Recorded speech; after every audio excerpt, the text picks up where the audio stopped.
오늘 하나님의 말씀은 느헤미야 2장 1절에서 4절입니다. 느헤미야 2장 1절에서 4절 말씀을 이 시간 함께 한 목소리로 읽겠습니다. 아닥사스다 왕 제20년 니산월에 왕 앞에 포도주가 있기로 내가 그 포도주를 왕에게 드렸는데 이전에는 내가 왕 앞에서 소심이 없었더니 왕이 내게 이르시되 내가 병이 없거늘 어찌하여 얼굴에 수심이 있느냐 이는 필연 내 마음에 근심이 있음이로다 하더라. 그때 내가 크게 두려워하여 왕께 대답하되 왕은 만세수를 하옵소서. 내 조상들의 묘실이 있는 성읍이 이제까지 황폐하고 성문이 불탔사오나 내가 어찌 얼굴에 수심이 없사오리까 하니 왕이 내게 이르시되 그러면 내가 무엇을 원하느냐 하시기로 내가 곧 하늘의 하나님께 묵도하고. 아멘.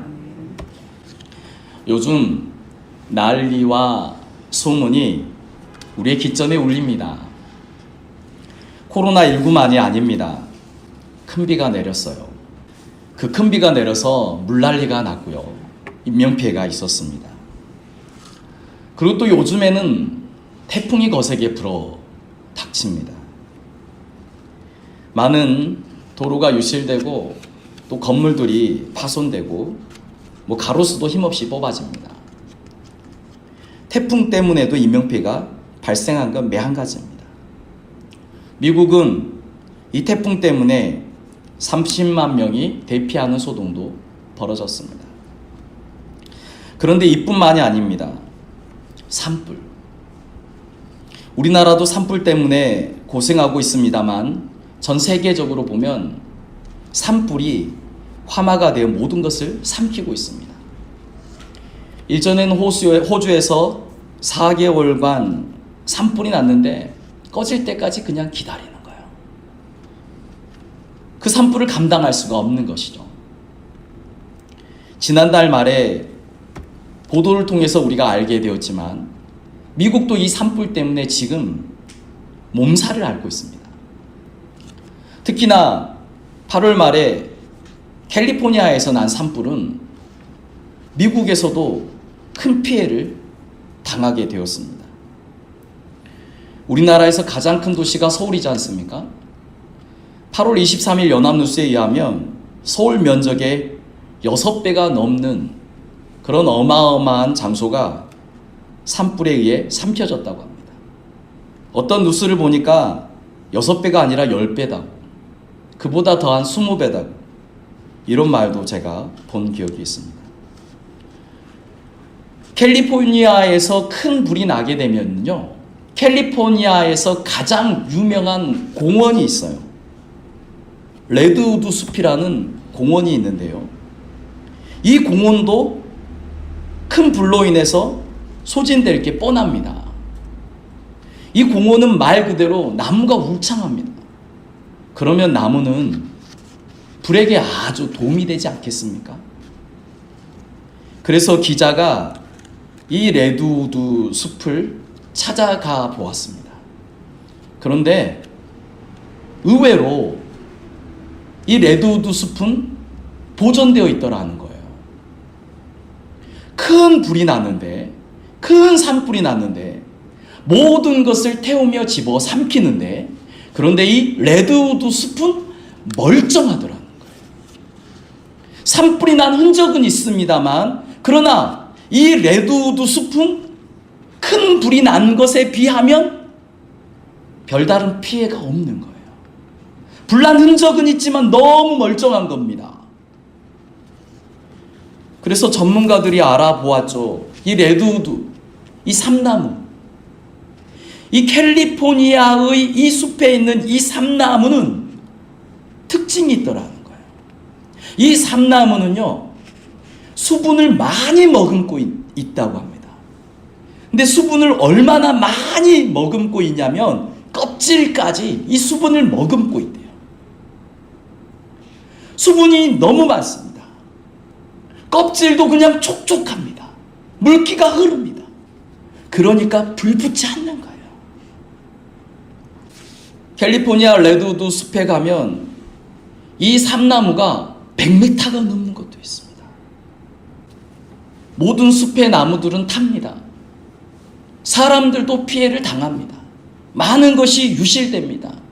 소진되고 사라집니다.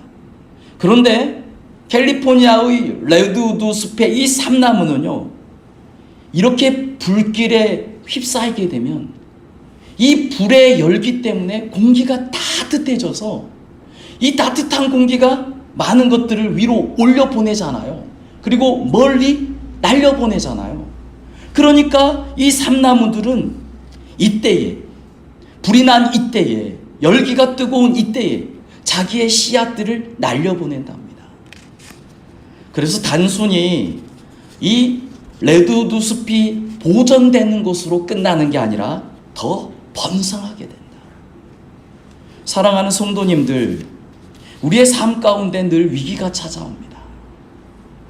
코로나19라는 모든 공동체가 함께 조심하고 극복해야 할 위기도 찾아오지만 매 순간 우리 개개인에게도 그보다 더한 위기가 찾아옵니다.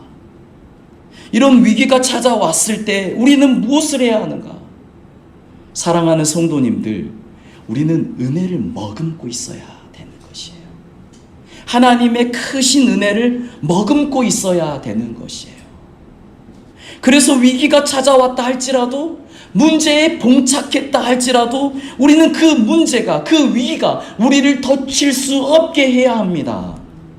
우리에게 영향을 줄 수 없게 해야 합니다.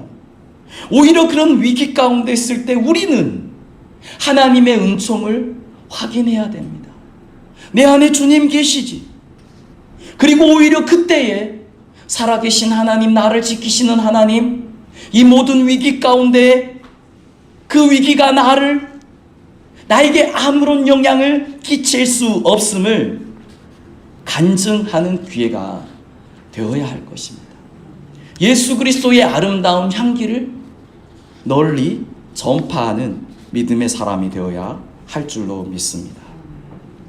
성경에 보면은 이와 같은 믿음의 인물들이 많습니다.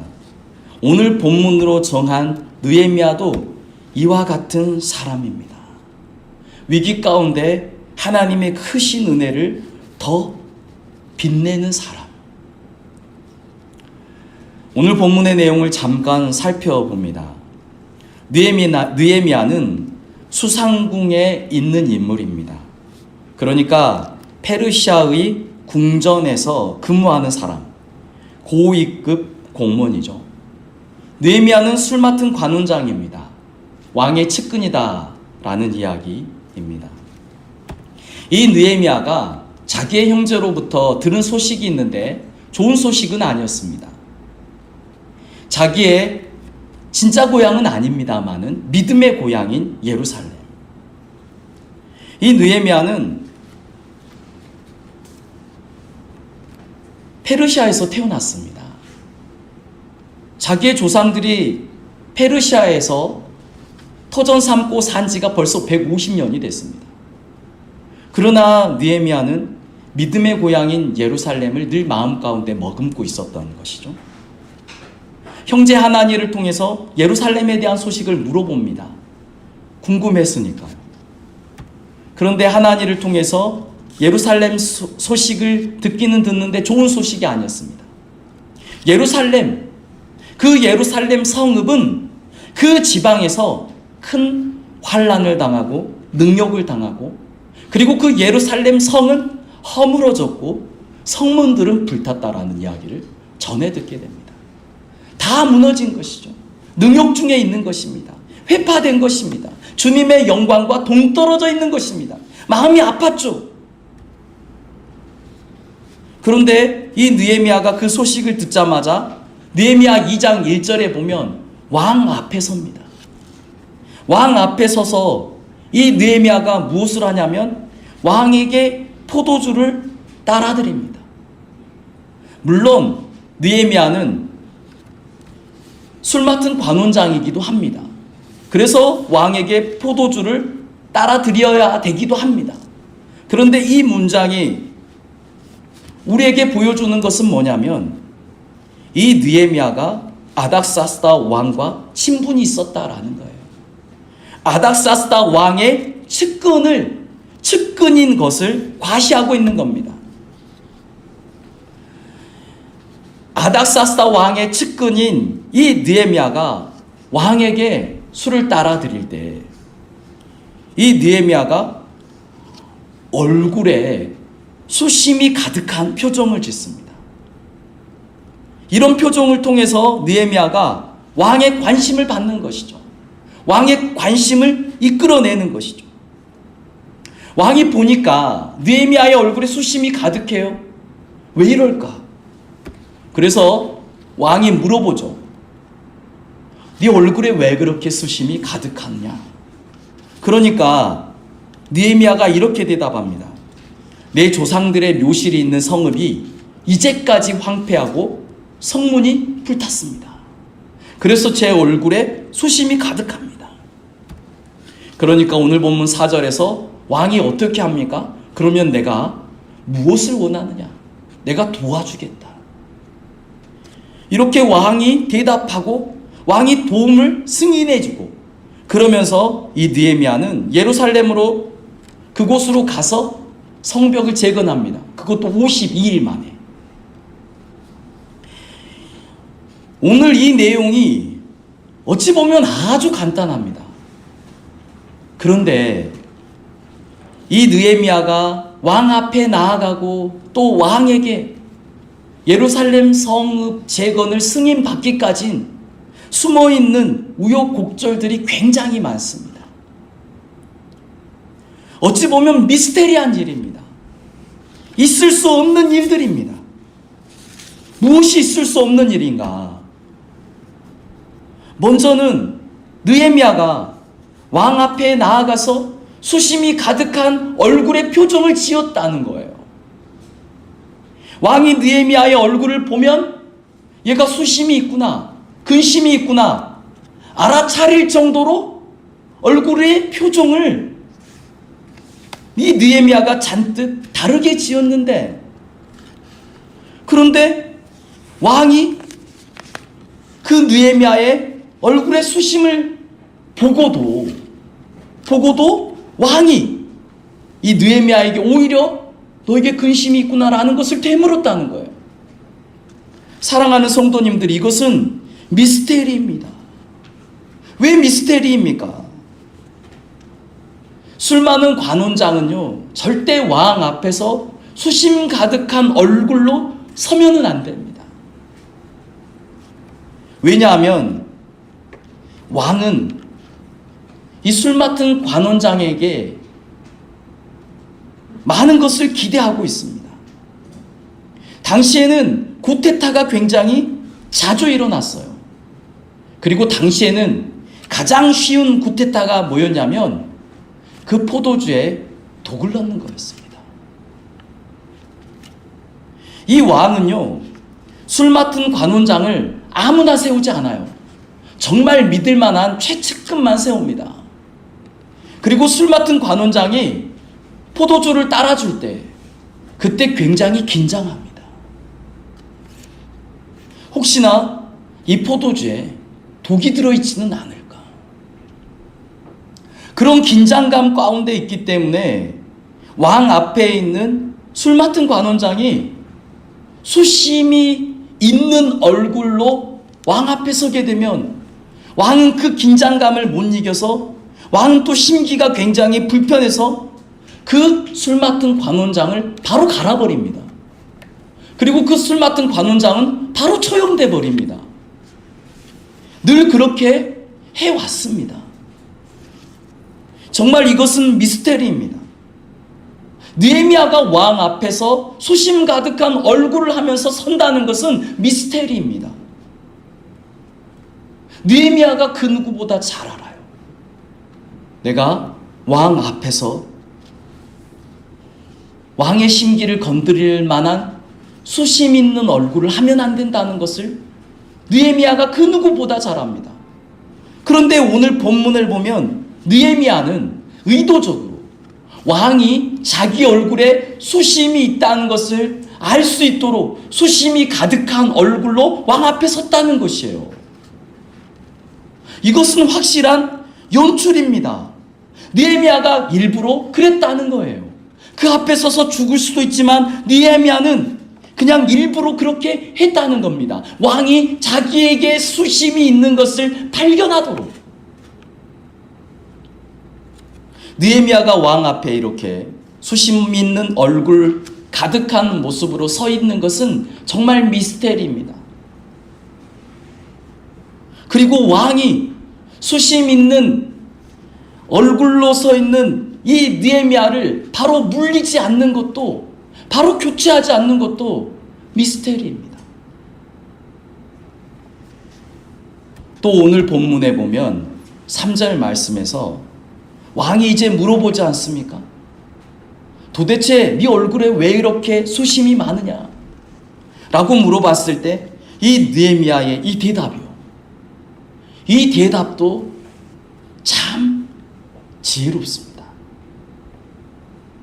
왕이 물어봅니다. 왕이 대답하되 왕은 만세수를 하옵소서. 물어보는 왕에게 느헤미야가 대답합니다. 내 조상들의 묘실이 있는 성읍이 이제까지 황폐하고 성문이 불탔사오니 내가 어찌 얼굴에 수심이 없사오리까 하니. 당시 페르시아는 조상들의 묘실이 회파되어 있거나 조상들의 묘실이 황폐해 있으면 큰 수치로 여겼습니다. 느헤미야가 왕 앞에서 이렇게 지혜로운 대답을 할 수 있었다는 것, 이건 정말 놀라운 일입니다. 느헤미야는 지금 왕 앞에서 벌벌 떨어야 될 것입니다. 왕이 느헤미야의 그 수심 가득한 얼굴을 알아차린 거예요. 우리도 긴장하게 되면 무엇을 대답해야 할지 모릅니다. 저는 느헤미야가 이 모든 것을 미리 준비해서 갔다라고 생각하지 않습니다. 그냥 믿음으로 그 앞에 섰다라고 생각할 수도 있는 것 아니겠습니까? 하나님께서 우리에게 대답하실 말을 넣어주신다고 했잖아요. 느헤미야가 그 아닥사스다 왕 앞에서 이렇게 대답을 해요. 내 조상들의 묘실이 있는 성읍이 이제까지 황폐하고 성문이 불탔습니다. 예루살렘 성이 회파되었습니다. 예루살렘 성문이 불에 탔습니다. 이렇게 대답하는 게 아니고 예루살렘에 있는 우리 조상들의 묘실이 황폐해 있습니다. 왕이여, 그래서 제 얼굴에 수심이 가득한 것입니다. 이 대답은 아닥사스다 왕에게 충분히 이해할 만한 대답이었습니다. 아, 그래서 네가 얼굴에 수심이 가득했구나. 아, 그거 우리도 그래. 사랑하는 성도님들, 우리도 이렇게 느헤미야와 같아질 수 있다면요, 지혜로운 대답을 할 수 있다면요. 그런데 느헤미야가 이렇게 지혜로운 대답을 할 수 있고, 또 느헤미야가 이렇게 수심 가득한 얼굴임에도 불구하고 바로 교체되어 처형되지 않고 왕의 관심을 오히려 이끌 수 있었던 것, 사랑하는 성도님들, 이 미스테리와 이 기적과 이 지혜는 도대체 어디에서 난 것일까요?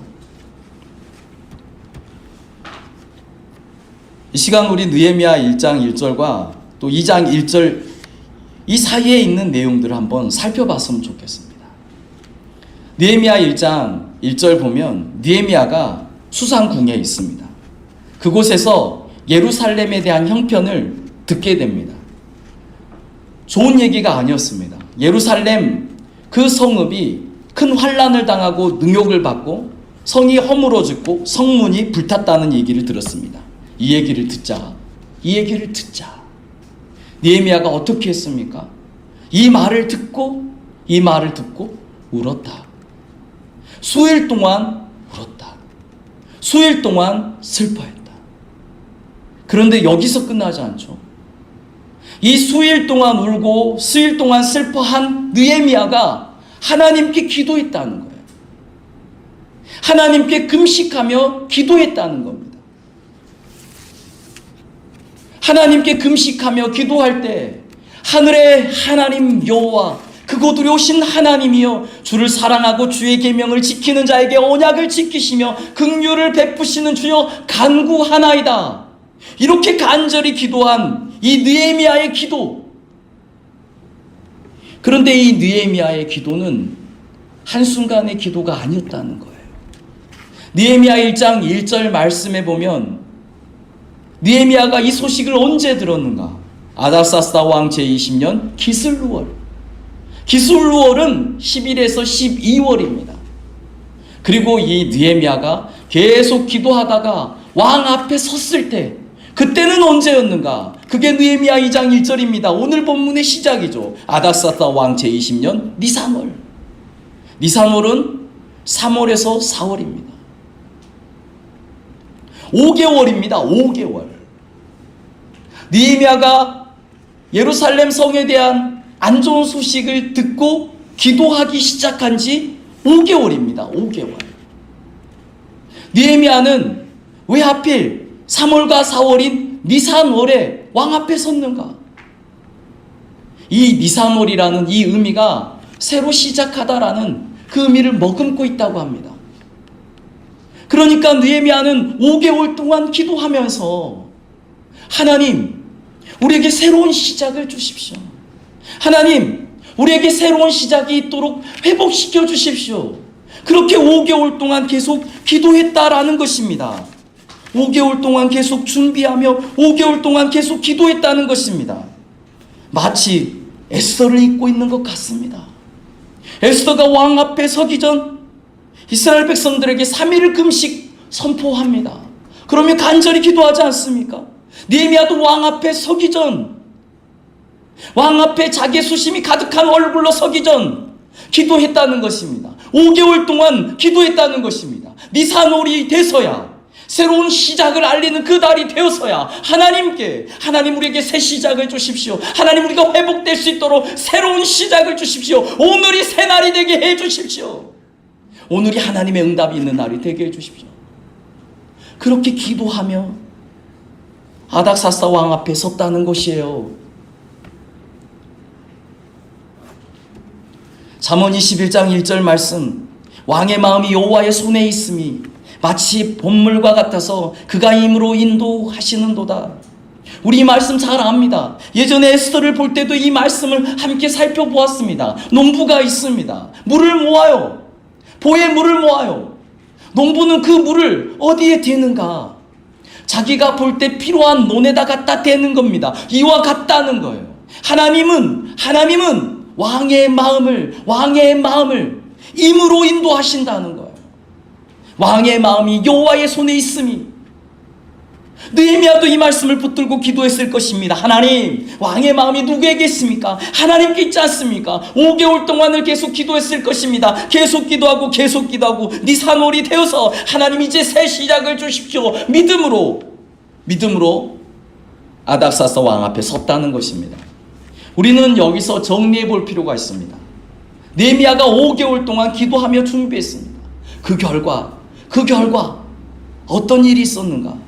먼저는 왕이 느헤미야의 수심을 보고도 처용하지 않는 거예요.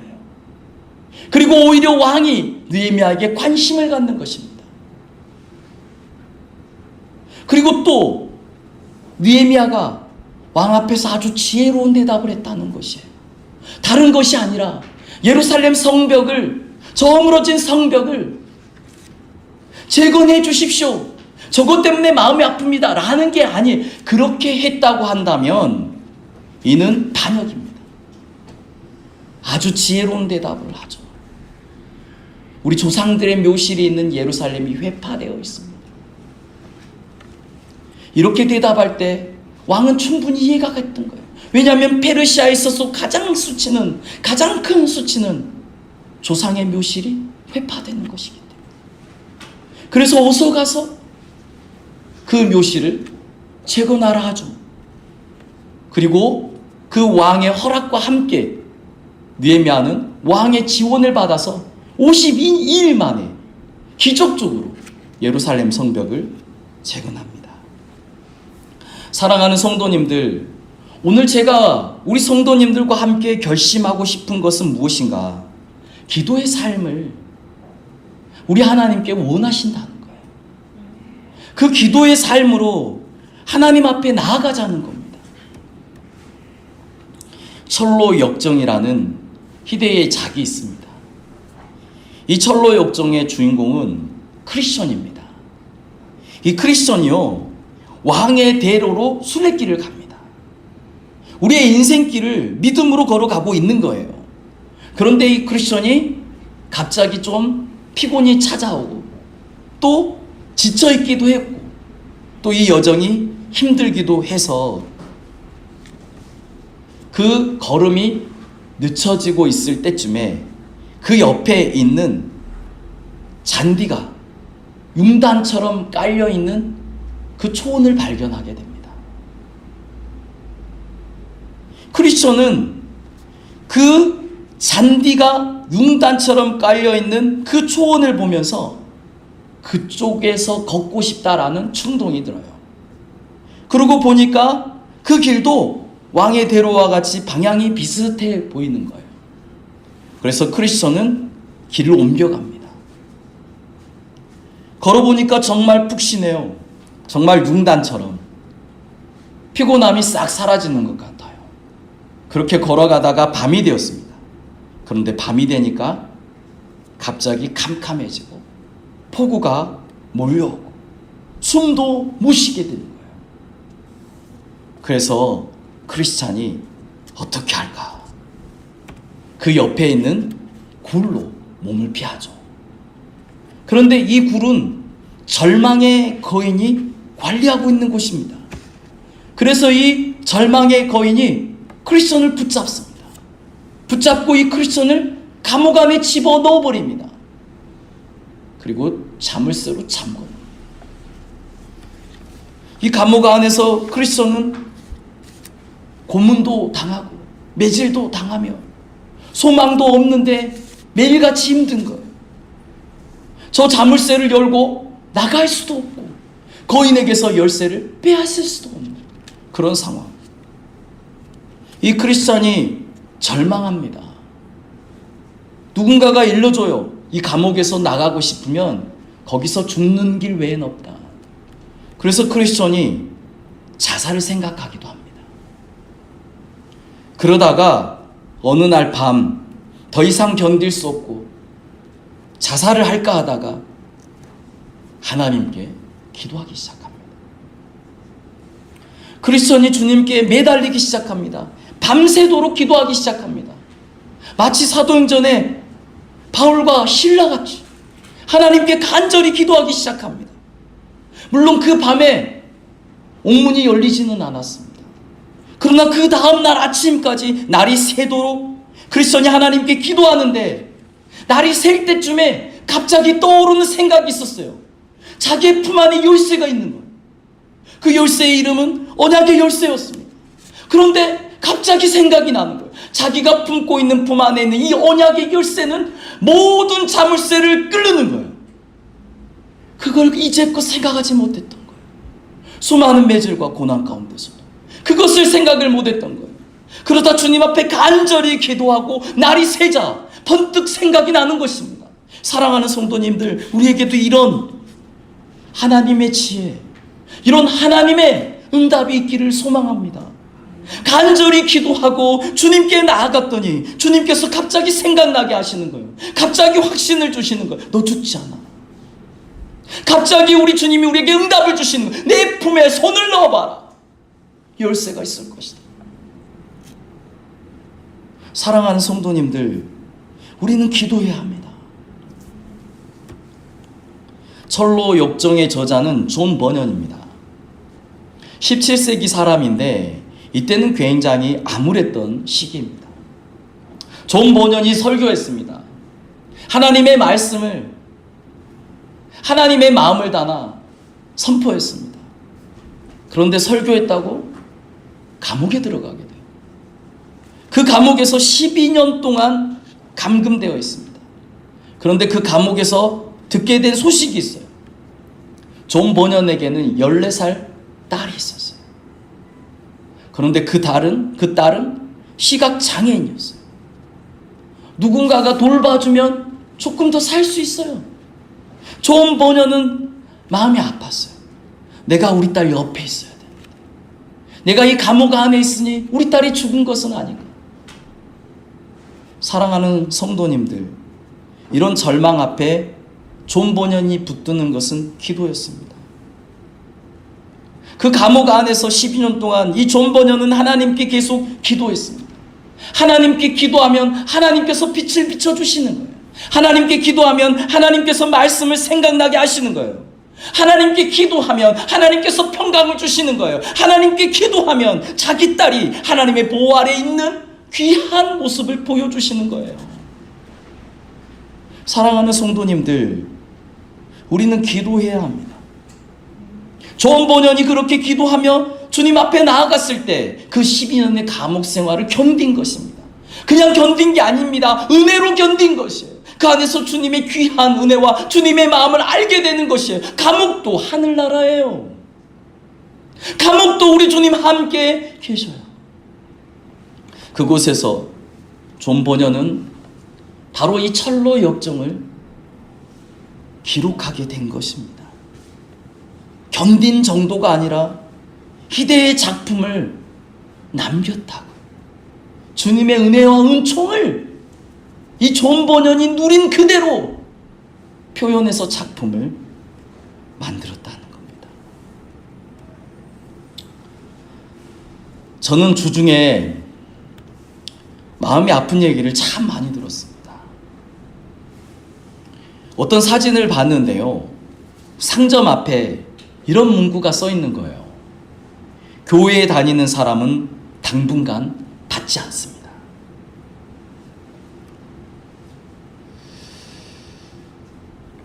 그러면서 생각나는 말씀이 있었습니다. 사도행전 15장 15절 16절인데요. 우리 15절만 함께 읽어봤으면 좋겠습니다. 심지어 병든 사람을 메고 거리에 나가 침대와 요 위에 누이고 베드로가 지나갈 때에 혹 그의 그림자라도 누구에게 덮일까 바라고. 베드로가 아주 바빠졌습니다.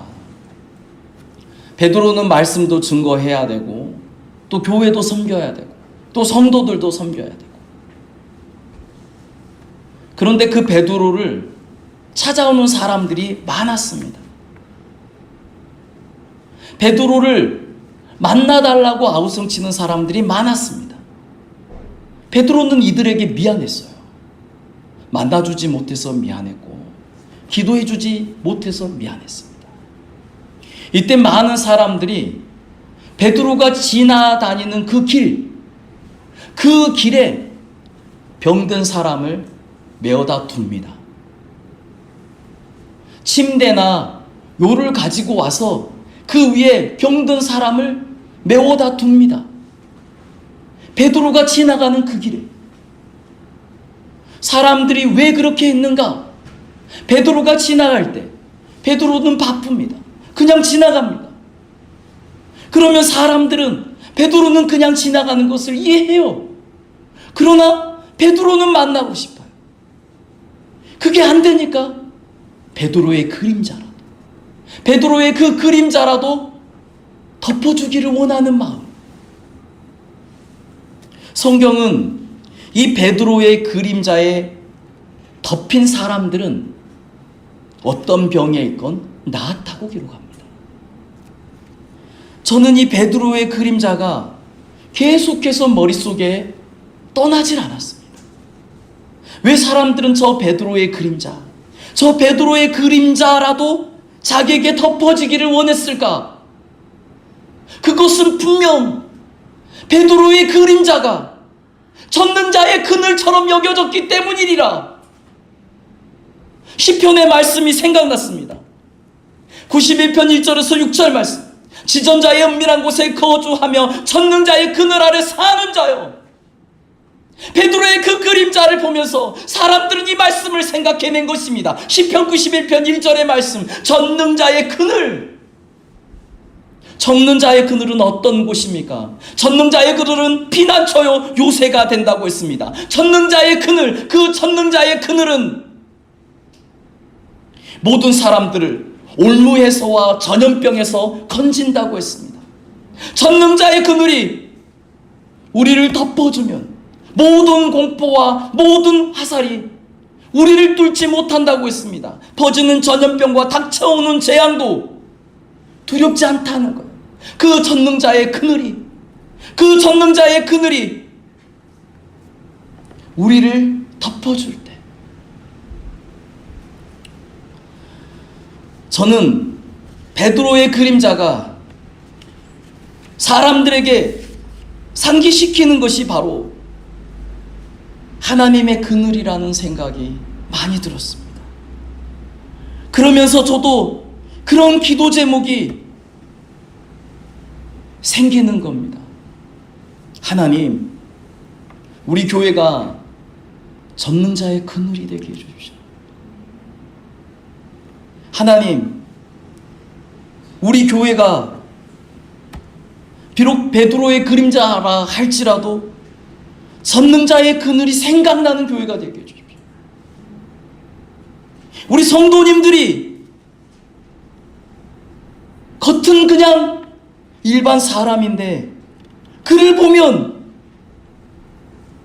하나님의 은혜가, 함께하고 싶은 하나님의 은총이 넘치는 그런 간증자들이 되게 해주십시오. 사랑하는 성도님들, 우리가 주님께 기도하면 주님이 응답하신다니까요. 그 기도는 모든 것을 돌파하게 한다니까요. 지난주에 다윗의 전투를 한번 살펴보지 않았습니까? 르바임 골짜기에서의 이 전투 가운데 다윗은 그 블레셋을, 그렇게 르바임 골짜기를 가득 메우고 있는 블레셋을 돌파할 힘이 없었습니다.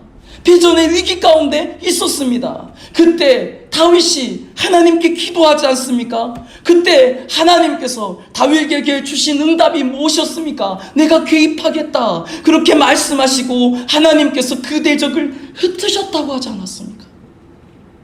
흩으셨다, 돌파해서 무너뜨리다 라는 의미를 갖고 있다고 말하지 않았습니까? 돌파해서 터뜨리다. 지난주에 이 말씀을 전하고 오후에 조금 더 묵상해 봤어요. 그랬더니 갑자기 이곳이 르바임 골짜기 아니었습니까? 그리고 지금 우리가 물난리 때문에 고생하고 있잖아요. 우리 하나님께서 개입하셨겠구나. 다른 방법으로 개입하실 수도 있었겠지만 오늘을 살아가는 우리에게 정말 와닿는 이 방법, 골짜기에 물이 갑자기 불어나서 그 갑자기 불어난 물을 사람들은 어떻게 할 수 없어요. 그 갑자기 늘어난 그 물의 물살을 사람들은 이겨낼 수 없습니다. 병사라 하더라도 이겨낼 수 없어요. 우리 하나님께서 그렇게 돌파하시고 무너뜨리시고 한순간에 물을 쫙 빼시고 쓰러져 있는 그들을 다윗의 군사를 통해서 무찌르게 하시지 않았나. 사랑하는 성도님들, 우리 하나님께 기도하십시다. 우리 하나님이 개입하실 겁니다. 우리 하나님께서 우리에게 돌파할 수 있도록 역사하실 것입니다. 우리 하나님이 우리를 베드로의 그림자와 같이 전능자의 그늘, 그 하나님의 그늘 아래에 모이는 그 은혜의 은총을 우리를 통해서 부어주실 수만 있다. 느헤미야를 통해서, 그의 기도를 통해서 하나님이 그에게 지혜를 주시고 하나님이 그에게 응답을 주시고 예루살렘 성을 재건한 것처럼 우리 하나님이 우리에게 우리의 기도를 통해서 이 은혜를 주실 수만 있다. 기도할 때 생각날 것입니다. 기도할 때 내가 안전한 사람이라는 생각이 들 것입니다. 기도할 때 우리 하나님께서 하나님의 군대로 우리를 지켜주고 계시는 게 생각날 것입니다. 기도할 때 주님께서 우리를 통해서 하나님의 그늘을, 위기 가운데 있는 지금 우리는 무엇을 붙들어야 할까요? 하나님의 은혜를 머금어야 할 줄로 믿습니다.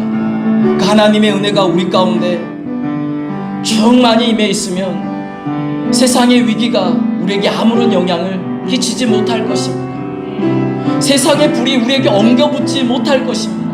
오 주님, 우리에게 은혜를 부어 주시옵소서. 우리는 주님께 기도해야 할 것입니다. 기도가 모든 삶 가운데 키포인트인 것입니다. 간절히 기도했을 때 내 품에 있는 이 언약의 열쇠가 생각이 날 것입니다. 주님의 말씀이 떠올라질 것입니다. 주께서 주시는 그 지혜가, 주께서 주시는 그 믿음이, 주께서 주시는 그 말씀을 붙들고 나아가게 될 것입니다. 느헤미야는 느사한 올해 주님 앞에 섰습니다. 새로 이 시작되는 그 달, 그 의미를 가지고 있는 그 달에 아버지 하나님께 기도하고 난 이후 주님을 바라보며 그 왕 앞에 섰던 것입니다. 5개월간 간절히 기도했습니다. 주님께서 주시는 마음을 따라 기도했습니다. 왕의 마음은 주님의 손에 있습니다. 주님께서 힘으로 움직이십니다. 오 주님, 역사하여 주시옵소서. 사랑하는 성도님들, 우리 하나님께 돌파하는 힘이 있습니다. 우리 하나님이 개입하시면 모든 문이 열리는 줄로 믿습니다. 모든 문제가 해결되는 줄로 믿습니다. 사랑하는 성도님들, 이 시간 우리 함께 도전했으면 좋겠습니다. 오 주님, 오 주님, 오 주님, 우리에게도 그 베드로와 같은 아버지 하나님을 향한 귀한 꿈과 마음을 허락하여 주시옵소서. 주님, 베드로의 그림자를 보며 사람들은 전능자의 그늘을 기억해냈습니다. 아버지 하나님, 우리가 그런 주님의 도구가 되기를 원합니다. 우리 교회가 그런 주님의 도구가 되기를 원합니다. 큰 소망 양림교회 그 간판을 보면서 하나님이 우리에게 소망을 주시는구나. 주님, 우리가 그런 아버지의 도구가 되었으면 좋겠습니다. 오 주님, 우리의 기도가 하나님이 세상을 살리는 아버지 하나님의 강력한 힘이 되기를 원합니다. 주님, 붙들어 주시옵소서. 그렇게 우리를 사용하여 주시옵소서. 시간 우리 이런 소원을 가지고 주님 앞에 기도하며 나아갔으면